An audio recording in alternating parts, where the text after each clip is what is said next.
Alors, chers membres de la presse, bonjour, bienvenue. C'est un plaisir pour la Ville de Lévis de vous accueillir aujourd'hui pour la présentation du budget 2023. Pour l'occasion, nous commencerons avec l'allocution de M. le maire, suivie de la présentation de Mme Isabelle Demesse, présidente du comité des finances. Nous enchaînerons avec la période des questions où M. Stéphane Lafaux, directeur général, M. Dominique Deslauriers, directeur général adjoint du développement durable, Mme Josée Bélanger, directrice des finances et trésorière, ainsi que Mme Karina Bilodeau, chef de service à la trésorerie, seront invités à intervenir au besoin.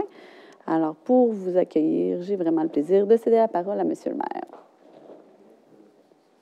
D'abord, merci beaucoup d'être là aujourd'hui. Merci aux médias d'être présents. Alors donc, c'est hautement apprécié. Alors, simplement, pour vous dire en introduction, est-ce que pour les villes et les municipalités du Québec, ce sont des budgets faciles? Avec l'inflation qu'on connaît, la réponse est non. Il faut être franc. Donc, juste nous, au niveau des dépenses reliées à l'inflation, on part tout de suite avec une strike, 12 millions en dépenses directement reliées à l'inflation. Donc, ce qui veut donc dire que le contexte inflationniste vient teinter fortement les dépenses prévues au budget 2023. On l'a vu non seulement à Lévis, mais également ailleurs. Les impacts de l'inflation, c'est 12 millions. Je vous donne quelques exemples. Les coûts des contrats, 8,5 millions de plus. Le carburant, 2,2 millions. Et l'énergie, 700 000. Et les achats de produits, 600 000. Ce qui veut donc dire que ce 12 millions-là, si vous prenez en considération que 3 millions, c'est 1 sur le compte de taxes. À Lévis, 3 millions, c'est à peu près 1 sur le compte de taxes. Alors, essayez de vous imaginer, on part avec quasiment 4 en partant, juste pour juguler l'inflation. C'est ce qui explique les difficultés rencontrées par l'ensemble des municipalités du Québec.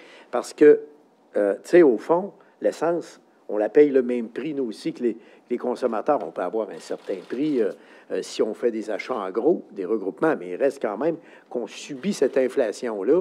Puis je voulais juste démontrer par un exemple très simple ce que ça peut représenter. Alors donc, on partait avec une strike de 4 en partant juste au niveau de la taxe foncière. En plus, on a toujours un peu de services à bonifier. Donc là, nous, on en a bonifié pour l'équivalent de 1 Est-ce qu'on s'est restreint un peu? Certainement qu'on s'est restreint parce que les besoins sont très, très forts actuellement dans notre ville.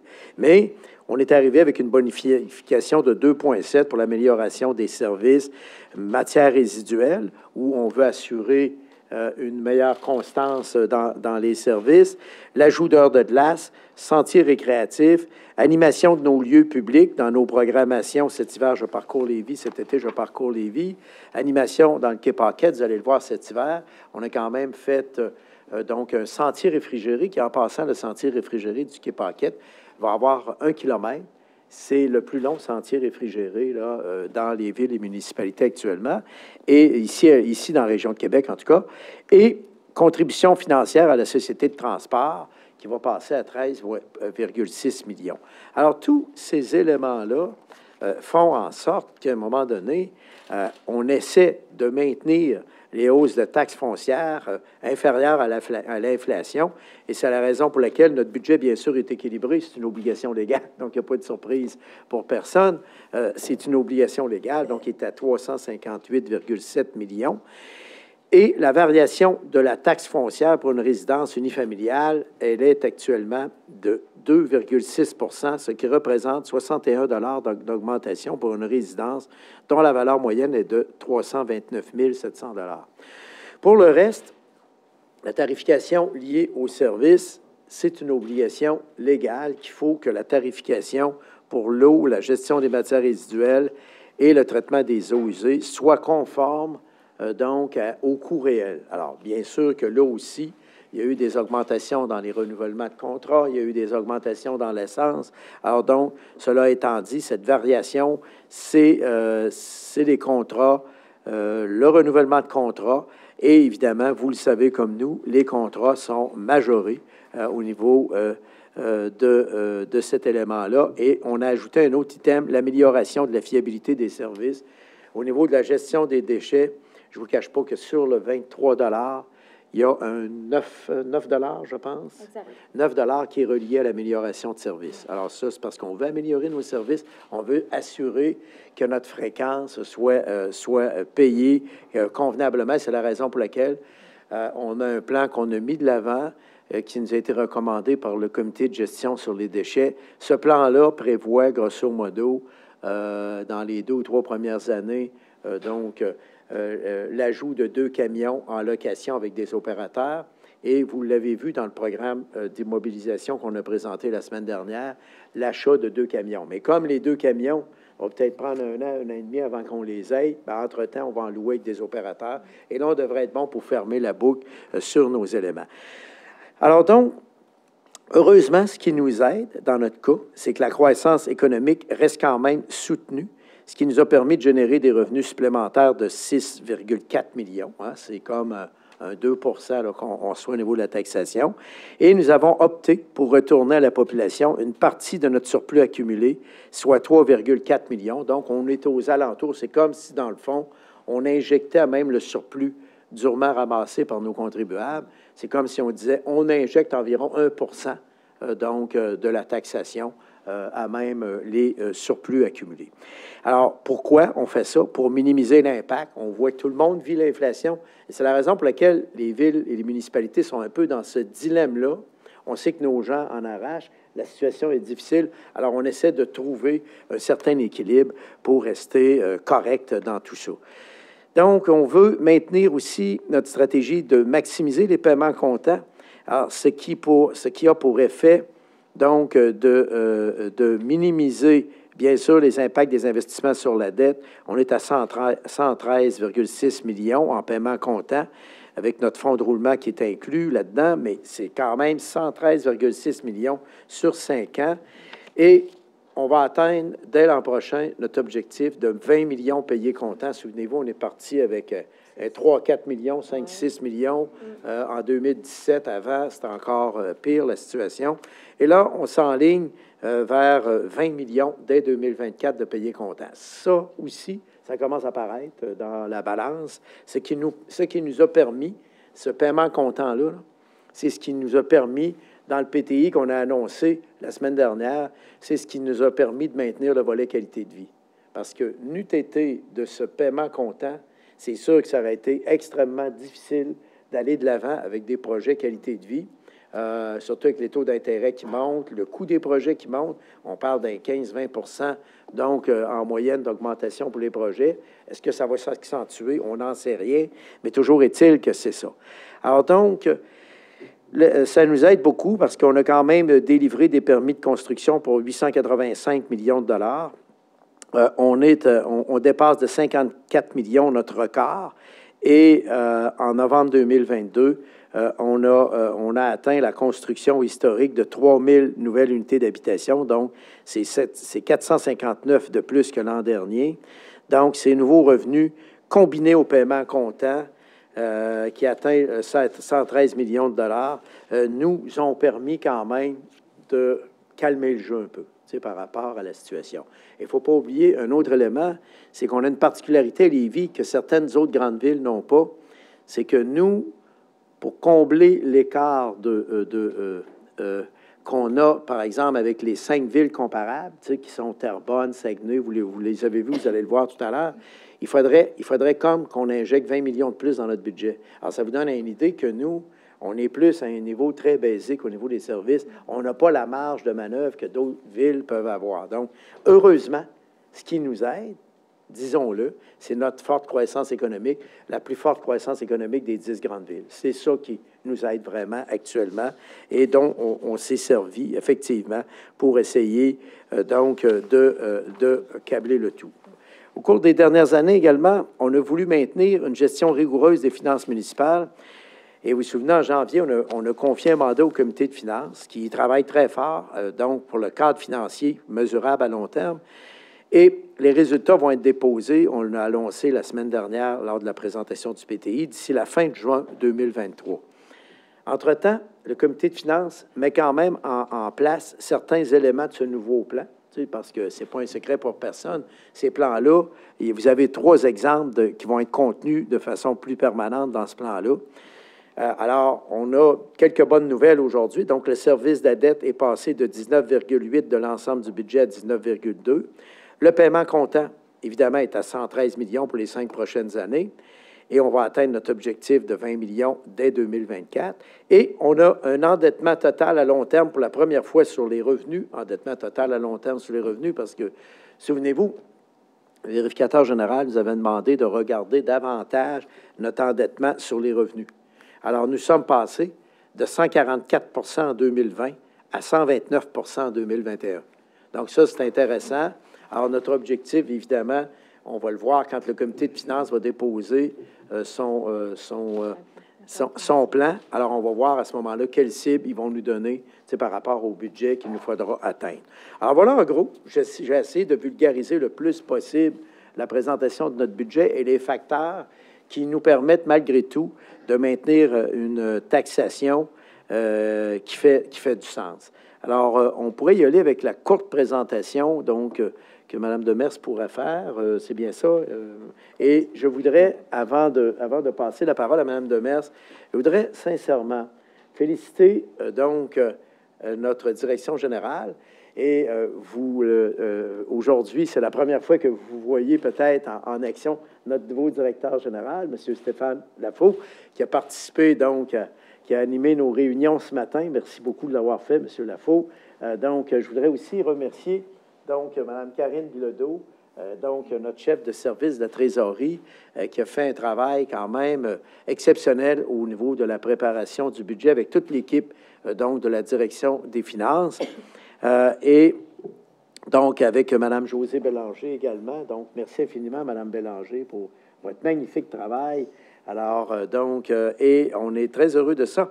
Et Mme Bélanger, justement, j'y parlais ce matin, j'ai dit donc, pour le mois de juin, on va être prêt avec notre nouveau plan de match. Elle dit, certainement, on va y travailler fortement. Alors, je voudrais vous remercier parce qu'on veut se donner, donc, un horizon de 5 ans pour la préparation de nos budgets.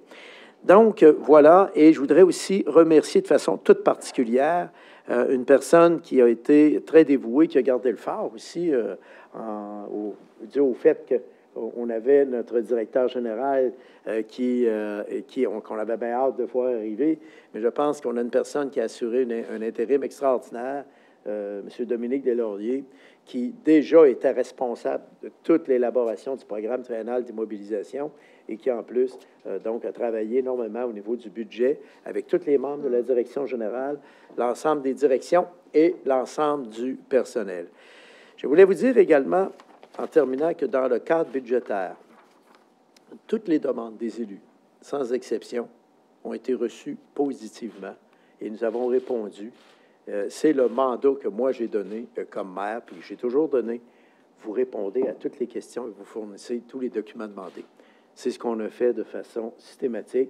Peu importe l'élu qui le demande, les 15 élus sont au même niveau. Ils ont le droit d'avoir l'information qu'ils demandent et c'est ce que nous avons fait donc dans les dernières semaines. Alors voilà pour la présentation du budget.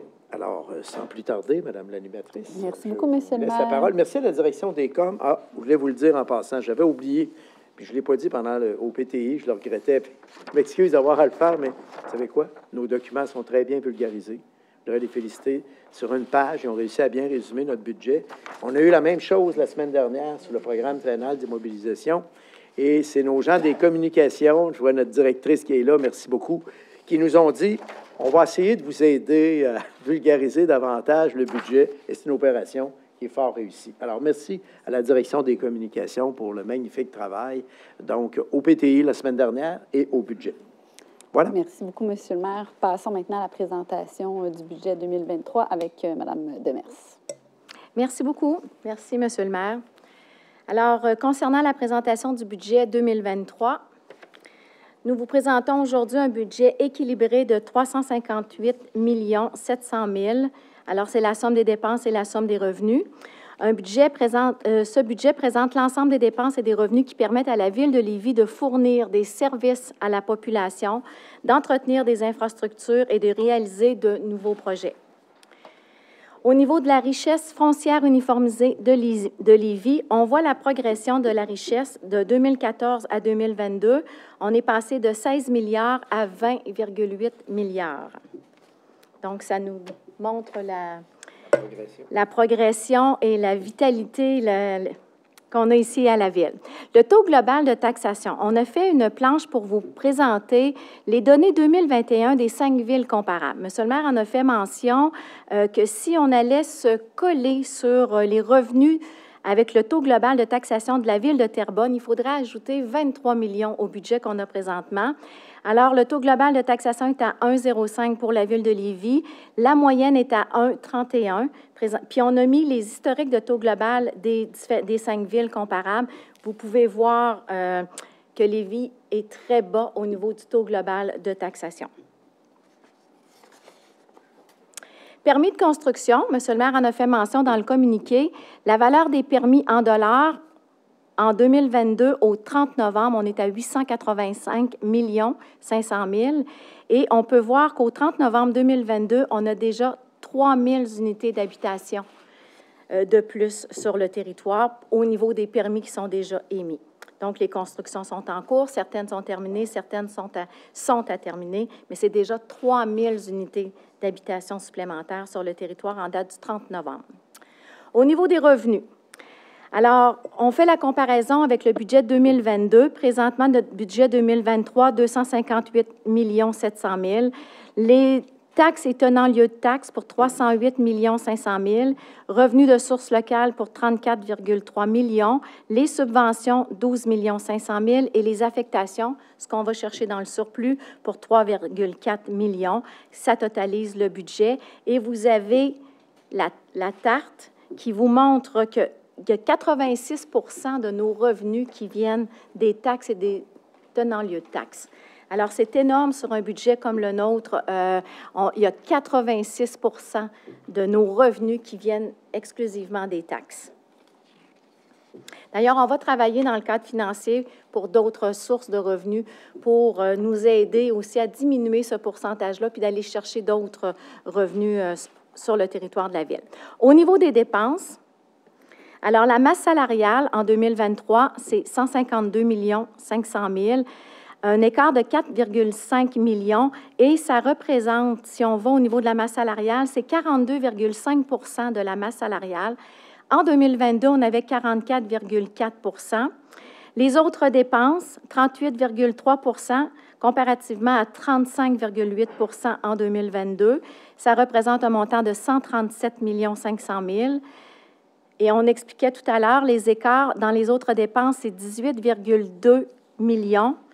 Exclusivement, dans ce 18,2 millions de dépenses supplémentaires, il y a 7 millions qui n'est que la tarification qu'on fait. Donc, la tarification, c'est ce qu'on doit charger, ce que ça coûte, et je vais vous en parler un petit peu plus tard. Et au niveau du service de dette, 68,7 millions qui totalise le budget de 358,7 millions. On était à 19,8 l'an passé, on est à 19,2 cette année. La prochaine planche, on parle de 1 $. Alors, on a 1 $. Où va notre dollar? Alors, il y a 15 sous qui vont à la sécurité publique, police et incendie, 19 sous qui vont au service de la dette, 14 sous pour l'administration générale, 9 sous pour loisirs et culture, urbanisme, développement économique, 4 sous par dollar, immobilisation à même les revenus, 3 sous, et infrastructure, génie et environnement, 35 sous par dollar dépensé. Alors, on arrive au niveau de la taxe foncière. Pour une résidence unifamiliale desservie à Lévis, depuis le dépôt du nouveau rôle, le nouveau rôle va rentrer en force le 1er janvier 2023. Les valeurs moyennes d'une résidence unifamiliale desservie est à 329 700. La taxe foncière va augmenter de 2,6 %. Il y a une variation en dollars de 61 $ pour la taxe foncière de 2 369. La page suivante, on vous fait part de la tarification et de taxes de secteur. Les montants sont de 134 $ pour les taxes de secteur aqueduc et anciennes dettes. La tarification au niveau de l'eau passe à 203 $. Tarif pour l'assainissement, 151 $ et les déchets, 180 $. Alors, si on regarde pour un compte de taxes, l'indexation pour le taux foncier à 2,6 % pour une résidence unifamiliale desservie d'une valeur de 329 700. On a un écart du taux foncier de 61 11 pour la taxe de secteur aqueduc, ancienne dette. 95 de nos propriétés sont dans le secteur desservi, donc auront cette taxe-là. Tarif pour l'eau, c'est une augmentation de 23 comparativement à l'an dernier pour 203 L'assainissement, 151 et les déchets à 180 Ça fait un total, un écart de 132 d'augmentation sur le compte de taxes. On parle de 11 par mois. L'indexation par catégorie. Alors là, vous avez les 6 catégories. Il y a une nouvelle catégorie qui s'est ajoutée cette année, donc la 7e. Mais on a les 6 logements et plus. La variation du taux foncier est à 5,5 Dans le secteur industriel, est à 5,3 le commercial à 4,4 le résidentiel à 2,6 l'exploitation agricole à 4,6 et les terrains vagues, ça suit le résidentiel à 2,6 La nouvelle catégorie cette année, c'est le forestier qui suit le taux foncier du résidentiel. La dernière colonne, si vous pouvez, le taux foncier 2023, c'est aux 100 d'évaluation. La prochaine page, on a la comparaison des taux fonciers. Ce qu'on a fait, c'est qu'on vous a mis les 5 villes comparables. Alors, la comparaison des taux fonciers, je ne vous donnerai pas tous ces chiffres-là, mais ce qu'on voulait faire, c'est de vous montrer qu'en 2022, les taux fonciers de la ville de Lévis et des autres villes. Et présentement, moi, ce que j'ai fait, c'est vraiment la différence entre le 2022 et le 2023. En 2022, voyez-vous, le résidentiel, on avait 79,71 du 100 d'évaluation. On passe en 2023 à 71,86. Fait que c'est sûr qu'il y a une baisse au niveau du taux du 100 d'évaluation parce qu'on a eu un dépôt de rôle qui va entrer en force le 1er janvier 2023 et on ne va pas chercher d'argent supplémentaire. On ne taxe pas quand il y a un dépôt de rôle. On a toujours été comme ça ici à la Ville de Lévis. On ne va pas chercher d'argent supplémentaire quand il y a un dépôt de rôle qui va entrer en force. Donc, c'est ce qu'on voit. On voit que le taux du 100 d'évaluation baisse, c'est normal. Et puis, après ça, on met l'augmentation du taux foncier. Fait que pour le résidentiel, je vous ramène au résidentiel, on est passé de 79,71 à 71,86 et ça inclut la variation du taux foncier de 2023. La prochaine page, alors là, gestion de la dette. On avait un des paramètres dans la politique de gestion de la dette qui était de ne pas excéder 20 des revenus totaux. Alors, on se maintient tout le temps. Par contre, en 2022, on est à 19,8 et on est à 19,15. Vous allez voir, on a mis 19,2 pour faire juste un chiffre après le point pour 2023, mais on est à 19,15. C'est un des paramètres de la gestion de la dette. On est bien content de ça. Proportion de l'endettement total net à long terme sur les immobilisations, valeur nette comptable. Alors, c'est bien important et ce sont des données de 2021. On a vraiment les explications, si on regarde en 2021, sur les immobilisations, la valeur comptable de 1,255 milliards.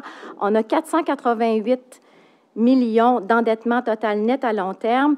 Et les immobilisations, c'est la valeur nette comptable moins l'endettement qui est à 767 millions. En fait, ce qu'il faut retenir de cette page-là, c'est que les actifs sont toujours en croissance versus la dette. Puis là, on va vous donner l'exemple d'une maison avec la valeur moyenne qui est à 329 700 suite au dépôt du rôle qui va se faire au 1er janvier. On a une hypothèque de 128 000 $ présentement.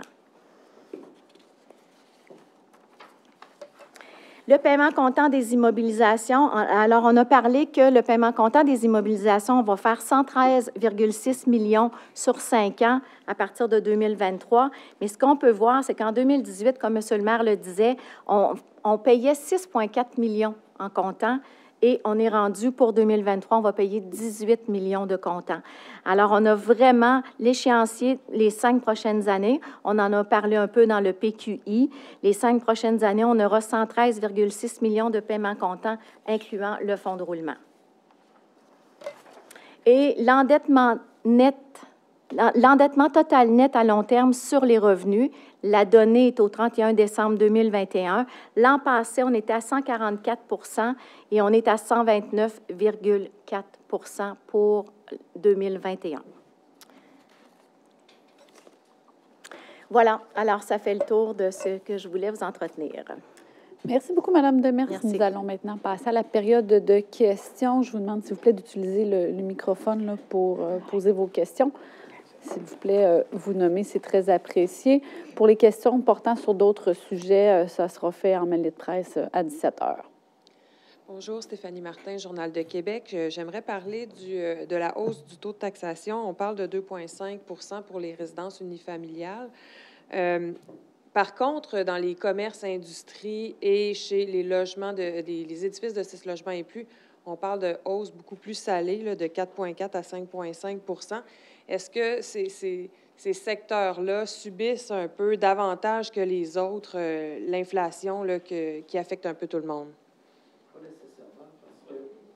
Pas nécessairement, Mme Martin, parce que lorsque, par exemple, dans le résidentiel, vous ajoutez toutes les taxes reliées à la gestion des déchets et tout ça, vous arrivez à peu près à la même augmentation que le commercial. Vous voyez ce que je veux dire? C'est qu'il se fait un jeu d'équilibre.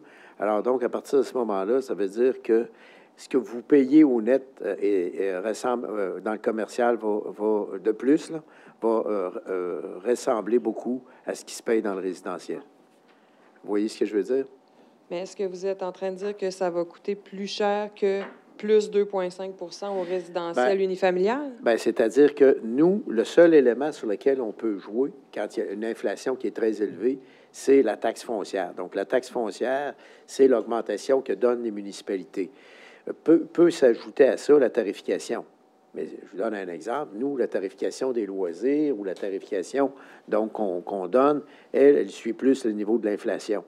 Donc, c'est en ce sens-là que je veux dire que quand on fait la totalité donc des tarifications, alors, donc, par exemple, à Québec, eux autres, ils ont opté pour les parcomètres. Mais nous, on n'en a pas de parcomètres. Comprenez-vous l'idée? On n'a pas de parcomètre. Alors, donc, à partir de ce moment-là, on a une taxation qui est un peu différente. Et je peux vous le donner pour le commercial, là. Au total, eux autres, ça va représenter 4,6 Et dans le résidentiel, quand on compte toute la tarification qui va pouvoir avoir lieu, eux autres, ils vont peut-être être aux alentours de 4,4 dans ces coins-là. Donc, ça revient à peu près au même. Vous voyez ce que je veux dire? OK. Est-ce que je pourrais avoir les pourcentages de chacun, incluant la hausse des tarifs? Donc, industrie, édifice de 6 logements et plus, commerce et résidentiel. Oui. Alors, allez-y, Mme Demers. Alors, concernant le 6 logements et plus, incluant la tarification, le taux foncier est à 5,5, le compte de taxes va représenter 6,8. Donc, nous, 6,8. Nous, ce qu'on a voulu, c'est de rester en bas de l'inflation qui est à 6,9. Au niveau industriel, le taux foncier est à 5,3, comme je disais, et c'est 6,8 aussi au niveau industriel, incluant toute la tarification. Et là, ce qu'il faut savoir, c'est que la tarification ne se fait pas de la même façon dans le 6 logements et plus, dans l'industriel, que dans le résidentiel. Au niveau commercial, M. le maire vous en a parlé. Résidentiel, vous parliez de 2,5, c'est 2,6. Et on parle de entre 4,4 à 4,6 pour le compte de taxes. L'exploitation agricole, c'est 4,6 et 4,6. Alors, nous, dans le fond, ça inclut toutes les tarifications. Exact. Le seul élément sur lequel nous, on peut jouer pour aider nos citoyens, c'est sur le foncier. Vous voyez ce que je veux dire? Parce que sur les services directs, comme la gestion des déchets, on est obligé de charger le prix que ça vaut. Exact. Alors, nous, on a des tableaux qui nous indiquent, par exemple, cette année, les contrats ont augmenté de 30 Donc, ça fait en sorte qu'on n'a pas le choix, il faut que ça augmente. L'essence a augmenté de temps, donc il faut que ça augmente. Vous voyez ce que je veux dire? Alors, donc, la taxation est toujours présentée sur le foncier, mais les municipalités utilisent la tarification à condition qu'elle soit conforme aux lois. Vous suivez? Exact. Oui, allez-y. Oui, bonjour, Sébastien Tanguay, du Devoir. Vous avez dit, Mme Demers, que Lévis songeait à diversifier ses sources de revenus pour être moins dépendante des taxes foncières. Exact. Qu'est-ce que vous avez en tête pour augmenter l'assiette de revenus de la Ville? En fait, il y a beaucoup de choses qui vont être sur la table. On est en train de faire un cadre financier qui va être déposé au mois de juin 2023, mais on est en train de regarder, il y a des utilisations d'espace public qu'on pourrait taxer de façon différente ou qui ne sont pas du tout taxés. On a des services qu'on donne à des citoyens qui ne sont pas taxés. Alors, on est en train de regarder vraiment tout ça et ce sera déposé dans le nouveau cadre financier. Mais cela étant dit, la marge de manœuvre pour les villes et les municipalités reste très mince. Et moi, je siège, comme vous le savez, sur le conseil d'administration de l'Union des municipalités. Et nos demandes, c'est quoi? C'est justement de demander au gouvernement de nous permettre de diversifier nos assiettes fiscales et nous donner plus de pouvoir de ce côté-là, parce qu'on n'y arrivera pas uniquement avec le foncier. C'est impossible, surtout dans la mise à niveau de nos infrastructures. Alors, ça va être impossible d'y arriver. Alors, nous, la palette est limitée parce que, tu sais, en 2001, Lévis, là, c'est un peu le regroupement de petites villes ensemble qui s'est fait. Alors, donc, on n'a pas des villes où on a étendu, par exemple, des parcomètres à la grandeur du territoire, des choses comme ça. Alors, donc, vous voyez que c'est un peu différent, c'est un peu plus difficile. Alors, nous, ça reste limité.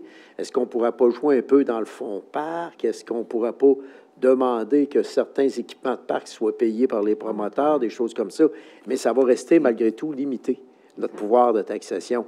Alors, les villes oscillent toujours autour du 80, 75, 80 85 des revenus qui viennent malheureusement du foncier. Évidemment, nous autres, ça nous aide un peu parce que là, on a une forte croissance, vous l'avez vu dans la croissance des revenus, ça nous aide un peu, mais on n'a pas atteint le niveau optimal de retour sur l'investissement. On a commencé à mettre en place notre bureau de projet.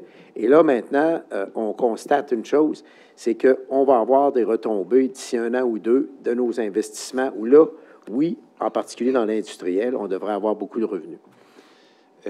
J'aimerais vous poser une question sur le transport en commun, puis l'apport de la ville au transport en commun. C'est, vous l'avez répété, une ville en pleine expansion depuis de nombreuses années. Les records de l'année précédente sont sans cesse fracassés par l'année en cours. Est-ce qu'on n'est pas en train de créer la nécessité d'investir dans l'élargissement, par exemple, des autoroutes, des infrastructures routières, dans le troisième lien, à investir une somme, somme toute, assez timide en proportion du budget total dans le service de transport en commun pour offrir une alternative à la voiture aux citoyens? Bien, nous, actuellement, à 13,6 millions de quote-part, on a presque doublé notre quote-part dans les 10 dernières années. Donc, on est dans la moyenne des villes comparables. Mais c'est sûr que si vous nous comparez à Québec et à Montréal, on n'est pas là, ça, c'est évident, là. Mais on est à Trois-Rivières, Saguenay, on est comparable maintenant à la quote-part qu'on assure. L'autre élément, c'est qu'on a quand même, je dirais, là, on a présenté ça à la population l'an dernier, mais dans les immobilisations, donc on prévoit minimalement 325 millions d'immobilisations, là. C'est commencé d'ailleurs. Donc, vous allez voir nos voies réservées sur Guillaume Couture qui vont commencer à implanter. Donc, on est à 118 millions. On a tous les feux de préemption qu'on va installer sur le territoire pour favoriser le transport en commun. Les voies réservées aussi qui vont être faites sur Marie-Victorin, donc qu'on est en train d'implanter avec la 116. L'électrification de la flotte, ça va être 136 millions. Alors donc, on fait beaucoup d'investissements et on se prépare à la construction d'un nouveau garage. Donc, au niveau des investissements, je vous dirais qu'on est dans des investissements records qu'on n'a jamais fait. Parce que, là, vous avez raison, on avait un rattrapage à faire qui était important. Mais là, on est rendu dans la moyenne des villes comparables, donc c'est quand même pas si mal. Mais pour ça, il a fallu, dans les 10 ou 15 dernières années, maintenir une augmentation constante du budget de la STL. Donc, chaque année, on augmente le budget de la STL. C'est aux alentours d'un demi-million, là. Cette année, c'est un petit peu moins, mais si l'inflation revient plus bas, on va maintenir quand même un bon tempo. Alors, ça va relativement bien, dans le sens qu'au moins, on a rattrapé la moyenne des villes. Et là, notre objectif, c'est de redéployer sur le territoire, notre stratégie, c'est de redéployer sur le territoire 58 000 nouvelles heures de service. C'est la raison pour laquelle on travaille actuellement avec le RTC pour une intégration tarifaire qui nous permettrait d'avoir un seul tarif mensuel, peu importe où vous vous trouvez sur le territoire de la communauté métropolitaine. Ça deviendrait intéressant parce que nous, ça nous permettrait de récupérer 25 000 heures, puis on va en ajouter, nous, 25 000. Pourquoi on va ajouter ces 50 000 heures? Parce qu'avec l'avènement du tramway qui s'en vient, nous, on va avoir 7 quais d'embarquement et de débarquement, et là, on va aller chercher de la fréquence. La fréquence aux 7 minutes, ce qu'on n'a jamais été en mesure d'offrir. Alors, ça, on va être capable de l'offrir en redéployant ces 50 000 heures. Je vous décris en gros, là, sommairement, un peu notre plan de match. Mais donc, c'est l'arrivée du tramway qui va augmenter l'offre de services à Lévis. Puis, je voulais justement vous poser une question sur... Ouais, sur l'intégration tarifaire, par contre, c'est là qu'est la nuance, là, puis est importante. C'est qu'on va demander au gouvernement, au ministère des Transports, nos demandes sont déjà déposées là, pour l'intégration tarifaire. Ce qu'on va leur demander, c'est attendons pas le tramway pour faire l'intégration tarifaire. On pourrait la faire maintenant en ayant des stands d'arrêt pour nos autobus à Québec. Comprenez-vous l'idée? Ça pourrait être l'Université Laval, je donne ça comme exemple fictif, où on pourrait mettre ça en branle dès maintenant, ce qui nous permettrait d'aller chercher de la fréquence plus rapidement et en même temps, ça nous permettrait de vivre l'expérience en attendant le tramway. Comprenez-vous l'idée? Pour faire les rajustements. C'est un peu ça. Je vous pose une question, peut-être à vous, Mme Bélanger. La dette est quand même importante à Lévis. On est passé de 144 par rapport aux revenus à 129. Ça reste quand même conséquent. Est-ce que c'est une source d'inquiétude pour votre administration? Madame Demers, c'est moi qui réponds. Bien, je vous pointais, mais ça peut être quelqu'un d'autre. Écoutez, on est conséquent avec le PQI qui a été déposé la semaine dernière. C'est certain que les années à court terme, donc les 2-3 prochaines années, sont teintées beaucoup par le projet du PPMJP, là, le poste de police, maison de la justice et compagnie. Donc, ça a quand même un effet, mais c'est des investissements qui étaient requis. Donc, pour la suite, on le suit de façon très serrée. Cette année, on a prévu avec un taux d'intérêt qui est conséquent aussi, mais je pense que le futur risque de bien nous servir. Mais on le suit de très près, mais on reste quand même dans les cibles qu'on s'est fixées, même un peu plus bas. C'est ça. Et s'il y a des choix à faire, je pense que M. le maire l'a dit la semaine dernière, à cause du contexte économique, la Ville n'a pas l'intention d'aller plus haut que la limite qui s'était fixée. En fait, ce qu'on s'est dit la semaine dernière, puis ce qu'on a dit publiquement, c'est qu'on a dit, nous, là, le PTI qu'il y a là, faut pas le dépasser pour aucune considération parce que c'est des cibles qu'on s'est données depuis quelques années. Et là, l'idée pour nous, c'est qu'il nous reste un morceau à passer. Là. On va avoir un petit soubresaut d'une couple d'années à cause de la centrale de police, parce que là, on parle de quelque chose de 60 millions. C'est pas tous les jours qu'on construit une centrale de police. Alors, c'est sûr que ça vient affecter un petit peu plus. Donc, ça donne un petit coup. Mais après ça, on rejoint nos cibles. Et nous, on avait convenu que le poste de police, c'est pour ça que vous avez une augmentation de la dette, mais on avait convenu que le poste de police allait être financé à même la taxe, tu sais, la taxe que le gouvernement nous retourne sur la taxe de vente. Là. Alors, on reçoit grosso modo, combien on reçoit par année, Madame, 1,5 million, je pense? Un peu plus que ça, je peux bouger pas. Puis 1,5 million, mettons, là, je vous donne un chiffre approximatif. Alors, ce 1,5 million-là, va servir à payer l'hypothèque de la centrale. Comprenez-vous l'idée? Plus un 7 millions de paiements comptants qu'on a mis. Donc, on est quand même dans une bonne posture pour payer la centrale, mais là où vous avez raison, c'est qu'il faut continuer à se préoccuper de la dette. Là, elle commence à baisser, vous l'avez vu, à 129 %. Évidemment, dans les villes en forte croissance, cette dette-là a tendance à augmenter. C'est un peu comme l'entreprise qui grossit. Elle emprunte plus, elle passe une période. Et là, on devrait avoir la plus-value très bientôt de nos revenus. Je vous donne des exemples concrets. Vous allez voir, c'est assez spectaculaire ce qui s'en vient à Lévis, là. Alors, en 2024, juste au niveau des estimations de revenus fonciers supplémentaires, là, en 2023, là, on a engrangé donc 1 500 000 de nouveaux revenus industriels. En 2024, ça va être de 5 millions. En 2025, 13,7. En 2026, 16 millions. Vous voyez pourquoi? Parce qu'on a énormément de gros projets, par exemple l'intelligence artificielle à 1 milliard, Microsoft, etc. Alors, ça va nous amener des revenus. Et ça, c'est intéressant pour nous parce que là, on va commencer, puis on commence déjà. Vous l'avez vu cette année, là, si on a pu offrir un 2,6 % à la foncière, c'est uniquement parce qu'on a des revenus quand même plus intéressant, là. Mais sur les tarifications, bien, ça, on ne peut pas les changer. Moi, je ne peux pas arriver puis intervenir puis dire je vais baisser ou je vais geler ma taxe sur les déchets parce que la loi m'oblige à servir, à y aller avec le coût que ça vaut. Comprenez-vous l'idée? Alors, c'est pour ça que les villes, quand ils annoncent leur augmentation de taxes, c'est sur le foncier. Et ça va bien quand l'inflation est basse. Mon dernier point, c'est que nos projections pour la dette de la Ville, on est allé avec un chiffre assez conservateur. J'ai même dit à notre directrice des finances que je la trouvais trop conservatrice, mais on vit avec, hein? On vit avec elle, n'est-ce pas? Mais elle fait bien ça. On a estimé des taux d'intérêt à 6 %. Fait que dans le fond, j'ose espérer que ça ira pas jusque-là, là, mais on devrait être pas pire, mais c'est à peu près ça. Hein, ça peut juste aller mieux. Ah, ça peut juste, mais admettons qu'on est à 4,5, 5, mais nous, on pense que ça peut plus être ça. Mais quand même, on s'est donné une marge qui est quand même intéressante. Ce qui veut donc dire qu'on va y arriver pour la dette si on respecte nos cibles. Et c'est la raison pour laquelle, je vais vous donner un exemple. Un projet va sortir à 40-50 % trop élevé, on va réfléchir. Est-ce qu'on va de l'avant avec le projet? On le fait, par exemple, pour Lance Benson. Je vous donne cet exemple-là. C'est un projet quand même de pas loin de 10 millions. Trop cher. Alors, on s'est dit, on refait nos devoirs, on voit comment on ne peut pas modifier le concept, etc. On aurait pu aller, par exemple, comme à Québec, vers des patinoires réfrigérées avec une toiture, mais on a des arénas qui ont besoin de beaucoup d'amour. Donc, on a décidé, en lieu et place, d'investir 6 millions dans la rénovation des arénas existantes pour les remettre à niveau. Alors, c'est des mesures comme ça qu'on a mis de l'avant. Merci. Merci beaucoup. Bonjour, Simon Carmichael, Journal Le Soleil. Et je vais continuer sur le filon là, du transport en commun. On voit une hausse de budget de 300 000 là, pour la STL. Monsieur Lehouillier, vous l'avez dit, c'est plus bas que les autres années. Pourtant, vous avez commencé votre discours en parlant de l'inflation, de la hausse du prix de l'essence. La STL fait déjà des déficits. Est-ce que c'est pas un peu... Parce que la STL, comme vous le savez, a eu un financement spécial du gouvernement.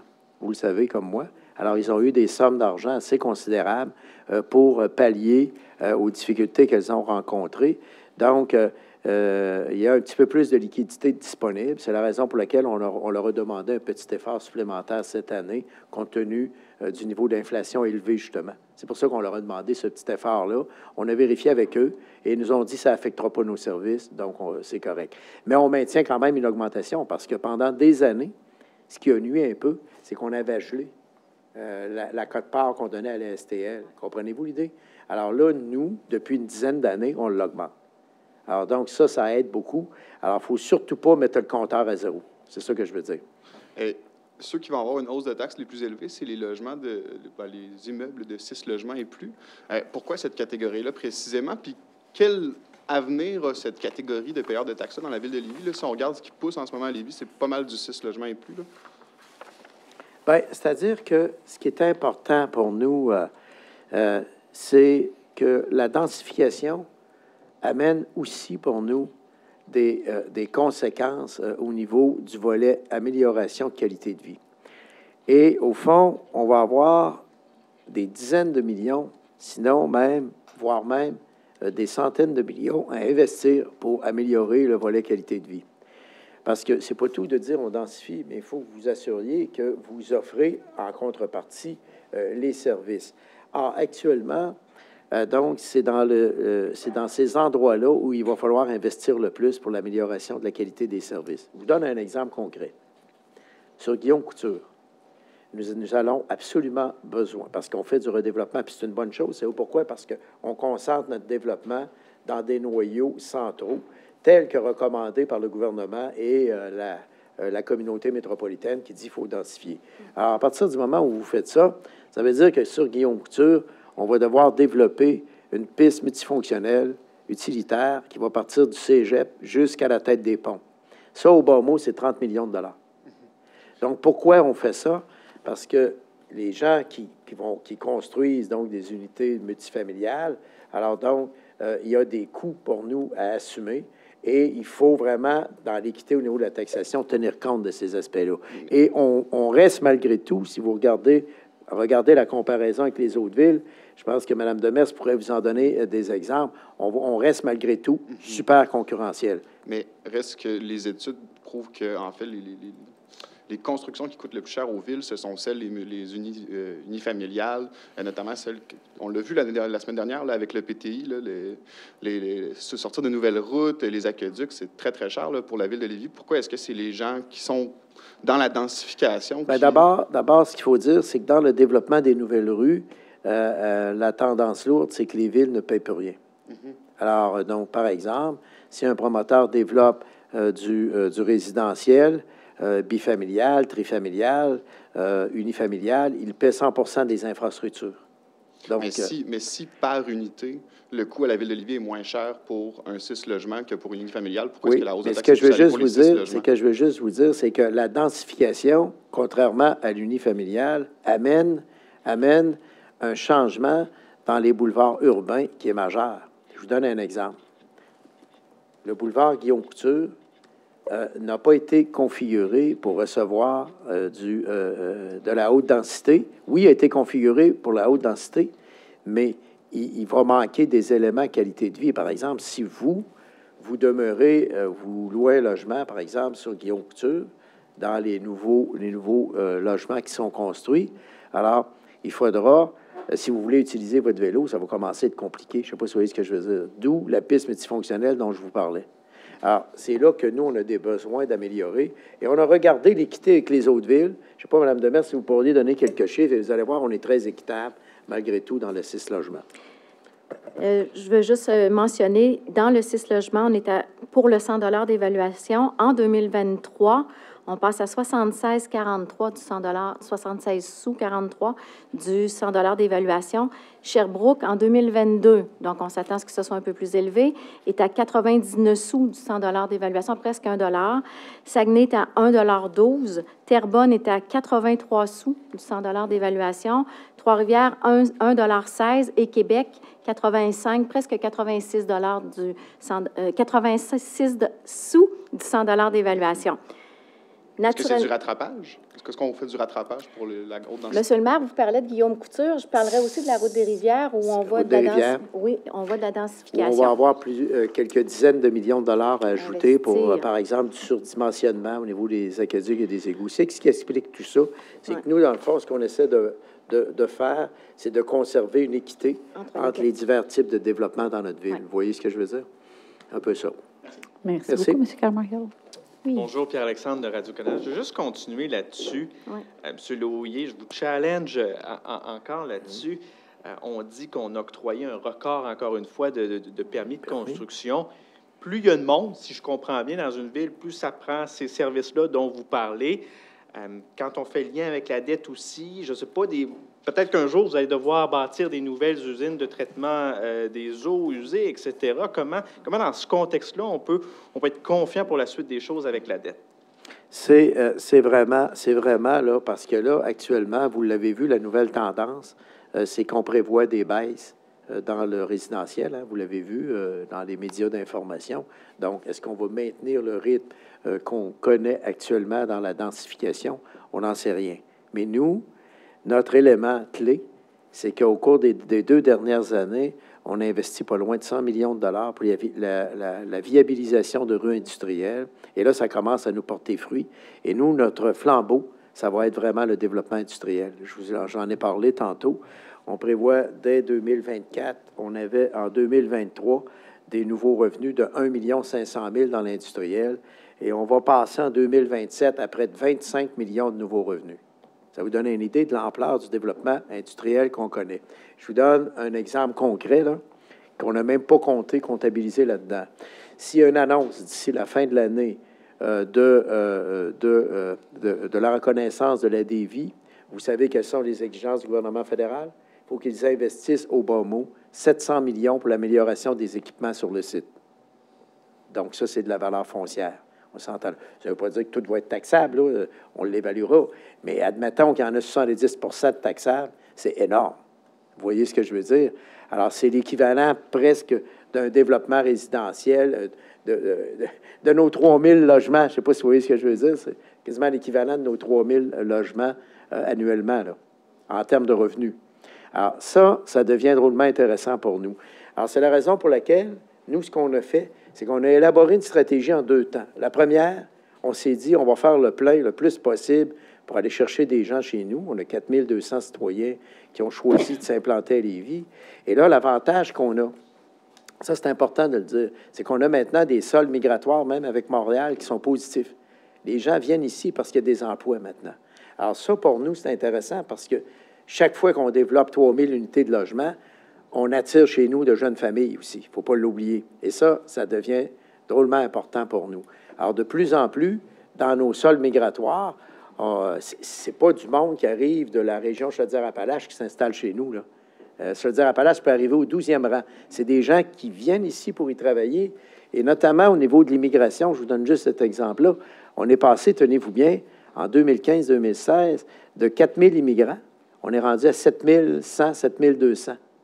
Alors, on connaît un bond phénoménal au niveau de l'immigration.